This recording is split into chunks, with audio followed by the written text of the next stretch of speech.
Hello నమస్తే YouTube family, welcome to my channel. So ఈరోజు recipe Sunday special వడాలు అన్నమాట. So ఒక కప్లో 3/4 మినపప్పు తీసుకొని నానబెట్టుకోవాలి 1 అవర్. ఒక 2-3 సార్లు కడిగేసుకొని 1 అవర్ నానబెట్టుకోవాలి.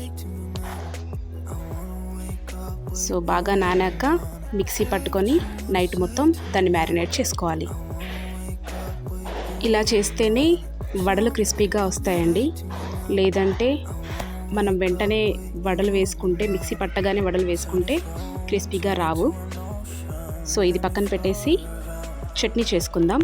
దానికోసం ఒక కప్పు పల్లీలు తీసుకొని, అలాగే దాంట్లోనే ఒక 3 పచ్చిమిర్చి తీసుకున్నాను నేను. బాగా ఫ్రై చేసుకోవాలి. సో ఫ్రై అయిపోయాక అవి ఆరడం కోసం మనం ఒక చాటలో ఆరబెట్టుకొని పీల్ ఆఫ్ చేసేసి మిక్సీలో తీసుకోవాలి. ఇలా మిక్సీలో తీసుకున్నాక దాంట్లోనే పచ్చిమిర్చి యాడ్ చేసుకొని, కొంచెం జీలకర్ర, అలాగే కొద్దిగా అల్లం కూడా తీసుకొని మిక్సీ పట్టేసుకోవాలి. ఇప్పుడు ఒక చిన్న కడాయి తీసుకొని దాంట్లో తాలింపు వేసుకుందాం. దీన్ని చట్నీలో యాడ్ చేసుకోవాలి. నేను కొంచెం పసుపు కూడా వేస్తానండి.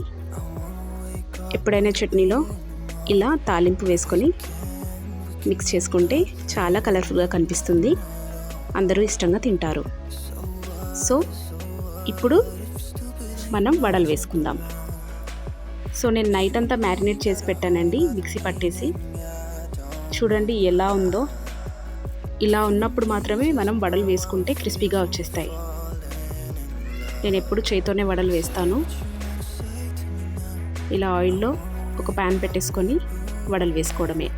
ఒకటి హ్యాండ్తో, ఇంకొకటి ఇక్కడ నేను చూపిస్తున్నట్టుగా గరిటతో కూడా వేసుకోవచ్చు. బట్ నేను చూపించడం కోసం గరిటె యూజ్ చేశాను. బట్ బేసిక్గా హ్యాండ్తోనే వేస్తాను నేను. సో ఇలా వేసేసుకొని 2 సైడ్స్ ఫ్రై చేసుకోవాలి.